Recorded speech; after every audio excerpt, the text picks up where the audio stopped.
உலகெங்கிலும் வாழும் ஜோதிடம் டாக்ஸ் தமிழர்களுக்கு அன்பு வணக்கம். நான் ஜோதிடர் குரு வரதராஜ பெருமாள். இந்த காணொலியில நம்ம மார்ச் மாத பலன்கள் பார்க்க போறோம். ஒவ்வொரு ராசிக்கும் மேஷம் முதல் மீனம் வரையான 12 ராசிக்காரர்களுக்கும் இந்த மாதம் எப்படி இருக்க போகுது அப்படின்னு பார்க்க போறோம். அடிப்படையா நம்ம மாத பலன்கள் அப்படின்னு எடுக்கும்போது பார்த்தீங்க அப்படின்னா, மாத கிரகங்களையும் எடுத்துப்போம், ஆண்டு கிரகங்களையும் கணக்கில எடுத்துப்போம். அந்த வகையில இந்த மார்ச் மாதத்தில சில நல்ல மாற்றங்களும், கிரக பெயர்ச்சிகளும் இருக்கு. அதாவது குறிப்பா சொல்லணும்னா சுக்கிர பயிற்சி இருக்கு. சுக்கிரன் தன்னோட உச்ச வீட்டுக்கு வராரு. அத தொடர்ந்து சனி பயிற்சி. நம்ம 2 ஆண்டுகளுக்கு பிறகு சனி ஒரு ராசியிலிருந்து இன்னொரு ராசிக்கு இடம்பெயர போறாரு. அதாவது கும்பத்திலிருந்து மீனத்துக்கு வரப்போறாரு. இது வாக்கிய கணிதப்படியான பஞ்சாங்க அடிப்படையிலான சனி பயிற்சியான பத்தி நம்ம சொல்லப் போறோம். அது மட்டும் இல்லாம ரொம்ப முக்கியமா முழு சுபகிரகம்னு சொல்லக்கூடிய வியாழன். வியாழன் இவ்வளவு நாள் பார்த்தீங்கன்னா, ஒரு நிலையற்ற தன்மையில இருந்துட்டு இருக்காரு. வக்ரம், அதிசாரம் அப்படின்ட்டு முன்னாடி போக, பின்னாடி வரன்னு ஒரு நிலை இல்லாம இருந்துட்டு இருந்தார் இல்லையா? அந்த வக்ர நிவர்த்தி ஆகப் போறாரு. இப்ப தற்சமயம் மிதுன ராசியில வக்ர நிலையில இருந்துட்டு இருக்காரு. அவரும் வக்ரத்திலிருந்து விடுபட்டு ஒவ்வொரு ராசிக்கு என்ன மாதிரியான பலன்கள் கொடுக்க போறாருன்னு நம்ம பார்க்க போறோம். தொடர்ந்து காணொலியை பாருங்க. நிச்சயமா உங்களுக்கு பயனுள்ளதா இருக்கும். துலா ராசிக்காரர்களுக்கு இந்த மார்ச் மாதம் எப்படி இருக்க போகுது அப்படின்றத பார்த்துடலாம். அதாவது துலா ராசியோட அதிபதி யார் அப்படின்னு கேட்டீங்கன்னா, அசுர குருவான சுக்கிரன். அவர் துலா ராசிக்கும் ரிஷப ராசிக்கும் அதிபதியா தற்சமயம் எங்க இருந்துட்டு இருக்காரு அப்படின்னா, கும்ப ராசியில இருந்துட்டு இருக்காரு. கும்ப ராசின்றது உங்க ராசிக்கு யோகஸ்தானம் 5ஆம் இடம். 5ஆம் இடத்துல கிரக யுத்தத்துல இருந்துட்டு இருக்காரு. கிரக யுத்தத்துல இருந்தாலும் கூட உங்களுடைய ராசிநாதன் பார்த்தீங்கன்னா, சுக்கிரனா வர்றதுனால எத்தனை கிரகங்கள் சேர்ந்தாலும், எத்தனை கிரகங்கள் அவர பார்த்தாலும், அவர் யார் அசுவர்களா இருந்தாலும், அவங்களாலலாம் பாதிப்பே அடைய மாட்டார். இது எப்படின்னு சொல்லலாம்னு கேட்டீங்க அப்படின்னா, சேற்றில் பூத்த செந்தாமரை யாருன்னு கேட்டா, துலா ராசிக்காரங்கன்னு தாராளமா சொல்லலாம். சுக்கிரனுடைய ஆதிபத்தியம் பெற்ற துலா ராசிக்காரர்கள் எந்த இடத்துல இருந்தாலும், அவங்க தனித்துவத்தை இழக்காம, தான் யாருன்றத உணர்ந்து வலுவா இருப்பாங்க அப்படின்றது தான் அதுக்கான அடையாளம். நிறைய அதாவது துலா ராசிக்காரர்கள் அரசர்களா அப்படின்னு கேட்டா, இல்ல. அரசர்கள உருவாக்கக்கூடிய அரச குரு தான் நம்ம துலா ராசிக்காரர்கள். அந்த அளவுக்கு சிறப்பு பலம் பெற்றவர்கள் துலா ராசிக்காரர்கள். ஸோ இவங்களுக்கு இன்னொரு விஷயமும் இருக்கு. தான் கையை ஊண்டி தானே மேலே ஏறி வரக்கூடிய ராசிக்காரர்கள் யாருன்னா, துலா ராசிக்காரர்கள் தான். யாரோட உதவியும் நீங்க எதிர்பார்த்தாலும் கிடைக்காது. அதனால எதிர்பார்க்க வேணாம் அப்படின்றத சொல்லிட்டு, இறைவன் மேல பாரத்த போட்டு உங்க வாழ்க்கைய நகர்த்துங்க. உங்களுக்கு கோச்சாரமும் ரொம்ப சாதகமா தான் இருக்கு தற்சமயம் கூட. இனிமேலும் அப்படிதான் இருக்க போகுது அப்படின்றத நான் தெரிவிச்சுக்கிறேன். மேலும் உங்களுடைய ராசிநாதன் இப்ப 5ஆம் இடத்துல இருக்கிறாருன்னு சொன்னேன் இல்லையா? அவர் மார்ச் 3ஆம் தேதி மீன ராசிக்குள்ள போறாரு. மீன ராசிக்குள்ள போறதுல என்ன சிறப்பு இருக்கு அப்படின்னு கேட்டீங்கன்னா, ராசிக்கு 6ஆம் இடம் வேற மறைவு ஸ்தானம். ஸோ அங்க போறதுல என்னங்க சிறப்பு இருக்கு அப்படின்னா, அதாவது மீன ராசி தான் உங்களுடைய ராசிநாதன் சுக்கிரன் முழு பலம், அதாவது உச்ச பலம் அடையக்கூடிய ராசி அதுதான். உங்க ராசிநாதன் முழு பலம், உச்ச பலம் பெற்றா உங்க மனசிலேயே ஒரு இனம் புரியாத தைரியமும், தன்னம்பிக்கையும் வந்துரும். ஆட்டோமேட்டிக்கா வந்துரும். இதுதான் ஒரு சிறப்பு. அது மட்டும் இல்லாம உங்க ராசிநாதன் சுக்கிரன் தான் பார்த்தீங்கன்னா, சுகபோகக்காரகன், ஆடம்பர வாழ்க்கைய குடுக்கக்கூடியவரு. நீங்க விருப்பப்பட்ட எதுவா இருந்தாலும் அத அடையக்கூடிய வாய்ப்புகளை ஏற்படுத்தி குடுப்பவர் அவர்தான். அவர் பலம் பெறது நீங்களே பலம் பெற்றதா அர்த்தம். அது மட்டும் இல்லாம நிறைய பயணங்கள் இனி வர காலங்கள்ல இருக்க போகுது. சுக்கிரன் அருளால எல்லாம் இன்ப சுற்றுலாக்கள் இந்த மாதிரி விஷயங்கள், அப்புறம் ஆன்மீக பயணங்கள் எல்லாமே கண்டிப்பான முறையில இருக்கும். அ உங்களுக்கு நான் சொல்ல விரும்புற விஷயம் என்னன்னா, நீங்க ஆசைப்படுற விஷயத்த பெருசா ஆசைப்படுங்க. நீங்க என்ன ஆசைப்பட்டீங்கனாலும், அது நிச்சயமா உங்களுடைய ராசிநாதன் சுக்கிரனுடைய அருளால கண்டிப்பான முறையில உங்க கையில சேரப்போகுது அப்படின்றது தான் இப்ப இருக்க மார்ச் மாதத்துடைய நிலையில, கோச்சார நிலையில இருக்கக்கூடிய விஷயமா இருந்துகிட்டு இருக்கு. அது மட்டும் இல்லாம இந்த மார்ச் மாதத்துல சனி பகவானுடைய பெயர்ச்சியும் இருக்கு. சனி பகவான் பார்த்தீங்கன்னா, உங்க ராசிக்கு யோகநாதன். 5ஆம் இடத்துக்கு அதிபதி அவர்தான். 4ஆம் இடத்து அதிபதியும் அவர்தான். இந்த 2 ஸ்தானங்களுக்கு அதிபதி சனி பகவான் 2 1/2 ஆண்டுகளுக்கு பிறகு அதாவது ஒரு ராசியிலிருந்து கும்ப ராசியிலிருந்து 2 1/2 ஆண்டுகளுக்கு பிறகு மீன ராசிக்குள்ள வரப்போறாரு வாக்கிய பஞ்சாங்கத்தின் அடிப்படையில. அது மார்ச் 6ஆம் தேதி அந்த சனி பெயர்ச்சி நிகழ இருக்கு.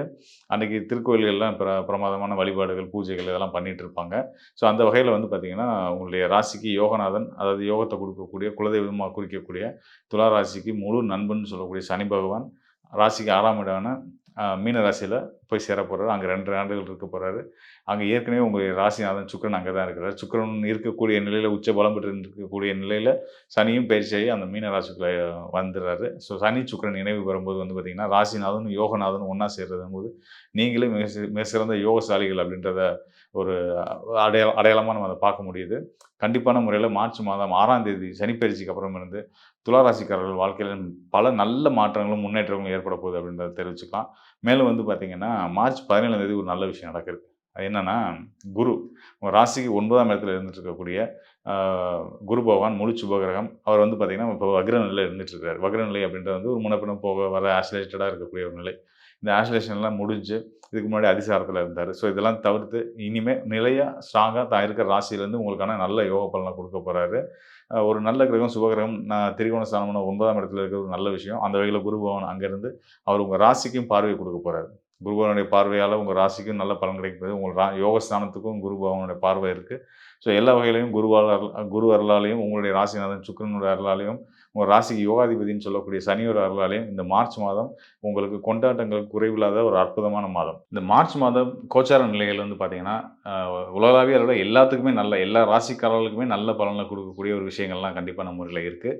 அதற்கு முதல் தரமான காரணமாக நான் சொல்கிறது வந்து சுகபோகக்காரகன் சுக்கிரன் உச்ச பலம் பெறுறது.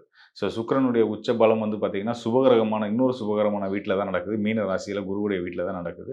ஸோ அந்த வகையில வந்து குருவுடைய வீட்டில உச்சம் பெறக்கூடிய சுக்கிரன் பொருளாதார முன்னேற்றங்கள் உலகளாவிய நாடுகள் அளவிலும் சரி, தனிப்பட்ட மனிதர்களுக்கும் சரி, பொருளாதார முன்னேற்றங்களையும், பொன் பொருள் சேர்க்கையும், வீடு மனை வாங்குற யோகங்களையும் கண்டிப்பான முறையில் கொடுக்கும். அதுக்கான முயற்சியில் இருக்கிறவங்களுக்கு 100% வெற்றிகளை கொடுக்கக்கூடிய ஒரு அற்புதமான மாதமாக சுக்கிரனை வச்சே நம்ம சொல்லலாம். இந்த மாதம் சிறப்பாக இருக்குது, மார்ச் மாதம் சிறப்பாக இருக்குன்றத சொல்லலாம். கூடுதலாக கர்மகாரகன், நீதிமான், நியாயவான், தர்மகாரகன் நம்ம சனி பகவான் அவரும் வந்து பார்த்திங்கன்னா, தன்னுடைய 2 ஆண்டுகள் இருந்த கும்பராசியை விட்டு மீன ராசிக்கு வரப்போகிறாரு. குருவுடைய வீட்டுக்கு வரப்போகிறாரு.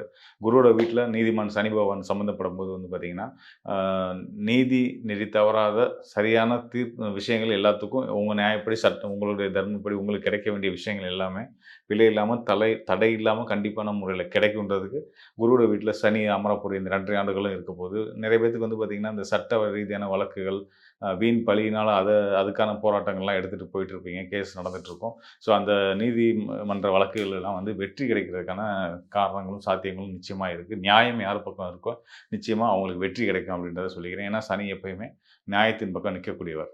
அதுபோக குரு பகவானும் சனி பகவானும் இணைவு பெறும்போது நியாயமான தீர்ப்புகள் மட்டும்தான் வரும் அப்படின்றதையும் நம்ம தெரிஞ்சுக்கலாம். அந்த வகையில் இது தனிப்பட்ட ஜாதகர்களுக்கு மட்டும் இல்லாமல் ஒவ்வொரு ராசிக்காரர்களுக்குமே நல்ல பலனை கொடுக்கும். அது போக உலகளாவிய அளவில் மக்கள் மனசுலையுமே மன மகிழ்ச்சியும் சந்தோஷத்தையும் கொடுத்து வீண் வெறுப்பு சங்கடங்களெல்லாம் போக வச்சு எல்லாத்துக்கும் இப்போ கோச்சாரம் வந்து நல்ல யோக பலன்களை நல்ல மன மகிழ்ச்சியை கொடுத்து எல்லாத்தையும் சந்தோஷமாக வச்சுக்கிற அளவில் இருக்குது. முன்னாடியே சொன்ன மாதிரி வந்து குரு பகவானுடைய வக்ர நிவர்த்தி படாத பாடுன்னு வச்சுக்கோங்க. கடந்த 5 ஆண்டுகளா 5 மாதங்களாக வந்து படாத பாடு குருவால் நம்ம வந்து பார்த்துட்டு இருந்துட்டோம். பொருளாதார நிலைகள் குரு தான் பொருளாதாரத்தை குறிக்கக்கூடியவர். அவர் வந்து பார்த்திங்கன்னா வக்ரம் அதிசாரம்னு முன்ன பின்ன போக ஒரு நிலை இல்லாமல் தலைமையில் இருந்துகிட்டு இருந்தார். இப்போ அவருமே வந்து நிலை பெற போகிறாரு, வலுப்பெற போகிறாரு. அவர் வலுப்பெற்றுட்டா இன்னும் நல்லாயிருக்கும். இன்னும் போக போக அவரோட நிலை இன்னும் மேலே வலு கூடிக்கிட்டு தான் போக போகுது. அதனால் வந்து கடந்த காலம் அந்த பொருளாதார ஏற்ற இறக்கங்கள்லாம் சீராகி விலைவாசிகள்லாம் கட்டுக்குள்ளே வரும். தனி மனிதர்களுக்கும் இது வந்து சரியான நல்ல பலன்களை கொடுக்க போகுது. குரு அருளால் கிடைக்க போகுது அப்படின்றத தெரிஞ்சுக்கலாம். இந்த உதாரணத்துக்கு சொல்லணும்னா இந்த தங்கம் விலை ஏற்ற இறக்கங்களோட இருந்துச்சு. ஏற்ற இறக்கமே இல்லை, ஏற்றத்திலே தான் இருந்துச்சு. இனி அதெல்லாம் வந்து ஒரு சரியான ஒரு நிலைக்கு வந்து நல்லபடியான ஒரு வாங்கக்கூடிய நிலையில் வந்துடும். தங்கம் விலையெல்லாம் வந்து சரியான நிலைக்கு வந்துடும். அதனால் வந்து எல்லோரும் தைரியமாக சந்தோஷமாக இருக்கலாம். இது மட்டும் இல்லாமல் இப்போ நம்ம பார்த்தது கோச்சார அடிப்படையான பலன்கள் தான். உங்கள் ராசி அடிப்படையில் கிரகங்கள் கோச்சார நிலையில் என்னென்ன இடத்துல இருக்கிறாங்க, சனி எங்கே இருக்காங்க, ராகு எங்கே இருக்காங்க, குரு எங்கே இருக்காங்க, கேது எங்கே இருக்காங்க அப்படின்னு பார்த்து சொல்லக்கூடிய பலன் தான். இதை தாண்டி உங்களுடைய இன்னும் அடுத்த கட்ட நகர்வுகள் உங்களுக்குன்னு தனிப்பட்ட முறையில் ஏதாவது முயற்சிகள் நீங்கள் இருப்பீங்க. அதெல்லாம் எவ்வளோ நாளில் கைகூடி வரும் அப்படின்றதெல்லாம் பார்க்கணும் அப்படின்ட்டு தான் உங்களுடைய தனிப்பட்ட ஜாதகம் தேவை. உங்களுடைய தனிப்பட்ட ஜாதகத்தில் உங்களுடைய லக்னம், உங்களுடைய தசா புத்தி இப்போ நடப்பு நேரம் என்னவாக இருக்குது, அப்போ அதுக்கேற்ற அந்த கிரகங்கள் வந்து என்ன நிலையில் இருக்காங்க அதையும் பார்த்து கோச்சாரத்தையும் பார்க்கும்போது இன்னும் சரியான துல்லியமான பலன்கள் நம்ம தெரிஞ்சுக்க முடியும். உங்களுடைய எதிர்காலத்தை பற்றி சரியாக துல்லியமாக தெரிஞ்சுக்கணும் அப்படின்னா அந்த டிஸ்பிளேல இருக்க என்னுடைய எண்ணுக்கு தொடர்பு கொள்ளுங்க. உங்களுக்கு நிச்சயமாக நல்லதொரு வழிகாட்டுதலை கொடுக்குறேன். மேலும் ஒரு விஷயத்தை எப்போயுமே மைண்டில் வச்சுக்கிறோம். நம்ம கோச்சாரம் நல்லாயிருக்கு, நம்மளுடைய தசாபுத்தி நல்லாயிருக்கு, எல்லாமே நல்லா இருந்தாலும் கூட நம்ம வந்து இன்னும் நம்மளை வந்து பாதுகாப்பாகவும் நம்ம செயல்களில் வெற்றிகரமாகவும் நம்ம பயணிச்சுட்டே இருக்கிறதுக்கு ஒரு முக்கியமான விஷயம் என்னென்னு கேட்டிங்கன்னா 2 விஷயம் இருக்குது. ஒன்று வந்து வழிபாடு, இன்னொன்று தர்ம சிந்தனைகள். அதாவது நீங்கள் வந்து உங்களுக்கான வழிபாட்டு தெய்வங்களை பிடிச்சி உங்களோட இஷ்ட தெய்வம், குலதெய்வம் இவங்களை தவறாமல் கும்பிட்டு வர்றதும், மேலும் உங்களால் முடிஞ்ச உதவிகளை இல்லாதவங்களுக்கு செய்கிறதும் நல்ல உங்களை காத்து வந்து உங்களுடைய தர்மம் உங்களுக்கு தலைகாக்குன்ற அந்த அடிப்படையில் உங்களுடைய பக்தியும் உங்களுடைய நீங்கள் செய்யக்கூடிய தர்மங்களும் உங்களை எப்போயுமே காத்து வந்துட்டுருக்கோம். நேரமும் காலமும் கூடி வந்திருக்க இந்த நேரத்தில் நல்ல விஷயங்கள் நிறைய செய்து அதன் மூலியமாக நீங்களும் நல்லபடியாக சந்தோஷமாக மகிழ்ச்சியாக உங்கள் வாழ்க்கையை கொண்டு போகிறதுக்கு பயன்படுத்திக்கணும் அப்படின்றதுக்காக தான் இந்த விஷயங்களை சொல்லியிருக்கோம்.